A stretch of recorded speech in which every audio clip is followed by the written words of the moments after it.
Bismillahirrahmanirrahim. Assalamualaikum warahmatullahi taala wabarakatuh dan salam sejahtera. Pada hari ini saya akan membentangkan Digital Learning Object daripada Jabatan Pendidikan Jasmani dan Kesihatan, IPG Kampus Temenggung Ibrahim, Johor Bahru, Johor. Mengenai maklumat peserta, subjek ini telah diketuai oleh Cik Nur Fadlin binti Muhammad Noor dan dianggoti oleh Encik Kamalul Arifin bin Muhammad, Cik Syairina binti Jaafar dan saya sendiri Encik Abdul Halim bin Abdul Wahab. Untuk makluman semua, khusus ini telah diajar oleh Cik Nur Fadlin binti Muhammad Noor. Khusus ini ditawarkan kepada pelajar supaya mereka dapat menguasai pengetahuan berkaitan pemakanan dan juga tentang kesihatan, mempamerkan amalan pemakanan sihat dalam kehidupan seharian serta dapat membantu orang lain merangka program pemakanan sihat sepanjang hayat. Pembelajaran berteraskan digital ataupun DLO merupakan satu platform demi memastikan kaedah pengajaran dan pembelajaran secara digital seiring dengan keperluan dunia pendidikan masa kini. Sistem pendidikan seluruh dunia semakin menekankan pelbagai kemahiran dalam kurikulum demi mempersiapkan murid menghadapi cabaran yang lebih kompleks pada abad yang ke-21. Satu rangka mengenai pedagogi abad ke-21 untuk generasi digital hari ini diperkenalkan dan diguna pakai dalam banyak kajian di seluruh dunia. Ia mengandungi 8 komponen utama, iaitu meliputi pembelajaran kolaboratif, mengupayakan teknologi, pengembangan kemahiran penyelesaian masalah, pembelajaran berasaskan projek, mengoptimumkan teknologi maklumat dan komunikasi iaitu ICT sebagai sumber maklumat, menggalakkan amalan refleksi, mengembangkan kemahiran berfikir dan juga pentafsiran. Menurut Wang dan rakan-rakan 2010, e-pembelajaran merupakan merujuk kepada penggunaan rangkaian teknologi komputer terutama menerusi internet untuk menyampaikan pengajaran dan maklumat atau bahan kepada seseorang. Manakala Victoria State Government 2017 menyatakan pembelajaran digital ialah apa-apa jenis pembelajaran yang dibimbing oleh teknologi atau tenaga pengajar, iaitu pengamal yang memberi kesan terhadap penggunaan teknologi pada domain dan semua lapangan pembelajaran anak-anak. Pembelajaran berteraskan digital ataupun DLO ini terbahagi pada 3 bahagian. Yang pertama iaitu Connect and Communicate melalui aplikasi Zoom, Google Meet, Microsoft Teams, Flipgrid dan Screencastify. Yang kedua, Collaborate and Create, iaitu melalui aplikasi Canvas, Padlet, Adobe Spark, Anchor, Book Creator.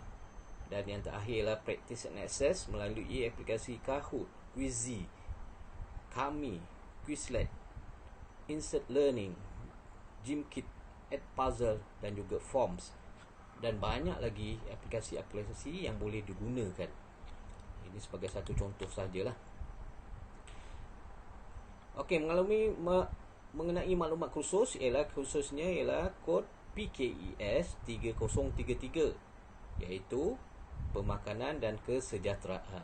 Ianya ditawarkan untuk program ijazah syahadah muda perguruan. Ia juga ditawarkan kepada pelajar-pelajar semester 2 tahun 1. Terdapat 4 CLO ataupun HPK dalam subjek ini, iaitu 1. Membanding beza keperluan makanan untuk kegiatan harian dan aktiviti sukan bagi pelbagai kumpulan dan lapisan masyarakat, C4, A4, PLO1, PLO3 dan CTPS 5. Yang kedua, mengkelaskan pemakanan yang berkhasiat dan berkualiti untuk kesihatan yang optimum dan berterusan, iaitu C4, PLO1, PLO3, CTPS1. Yang ketiga, menghubung kaitkan piramid makanan dengan pencegahan obesiti dalam mengamalkan diet yang baik untuk kesihatan sepanjang hayat, iaitu C4, A4, PLO1, PLO6, LL1. Dan yang terakhir yang keempat, menjelaskan kesan daripada pengambilan makanan yang tercemar dan tidak berkhasiat untuk kesihatan secara pembentangan berkumpulan, iaitu C5, A3, PLO1, PLO4, PLO5, CS1, TS2. Dan juga hasil pembelajaran yang diharapkan ialah, yang pertama, pelajar dapat mengkelaskan pemakanan yang berkhasiat dan berkualiti untuk kesihatan yang optimum dan berterusan, iaitu C4, PLO1, PLO3, CTPS1.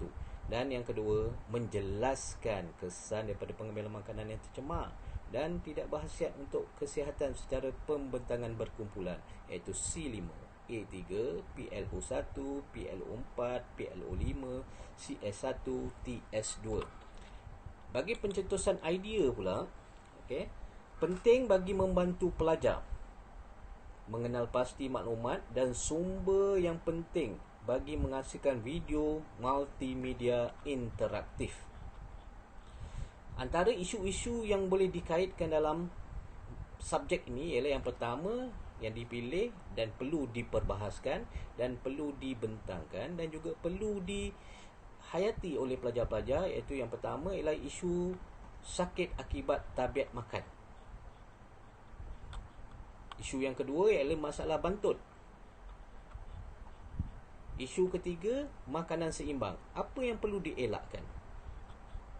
Isu yang keempat, iaitu nak sihat, amalkan. Dan yang kelima,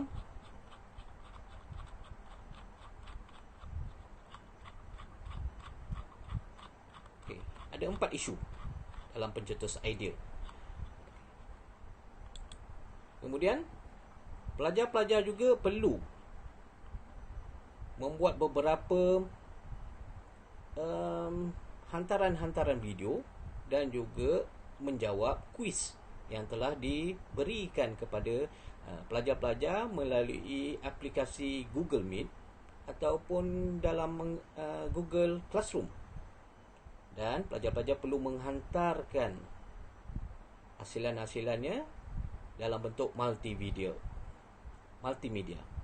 Contoh tugasan pertama, pelajar mencari isi kandungan serta maklumat yang tepat untuk menghasilkan kuis berbentuk digital. Dalam navigasi ini telah diberikan contoh-contohnya untuk tugasan pertama. Dan juga tugasan kedua,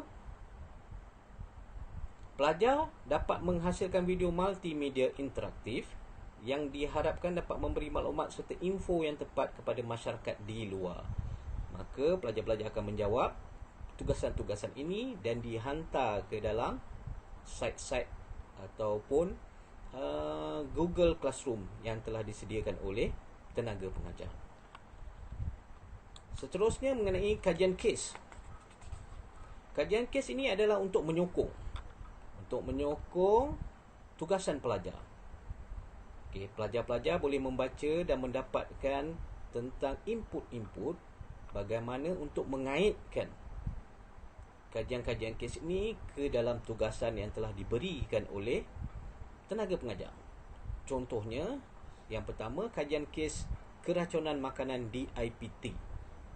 Sikap pembeli tidak memastikan makanan tersebut selamat dimakan. Cara mengenal pasti makanan selamat dimakan, iaitu perlu memastikan makanan tersebut melalui bau terlebih dahulu. Pelajar-pelajar boleh kaitkan dengan kajian-kajian kes ini ke dalam tugasan yang telah diberikan oleh tenaga pengajar. Yang kedua, kajian kes yang kedua ialah pemakanan sihat Aidilfitri, iaitu sikap rakyat Malaysia yang mengamalkan pemakanan yang berlebihan semasa musim perayaan. 90% orang dewasa di Malaysia tidak makan buah dan sayur setiap hari.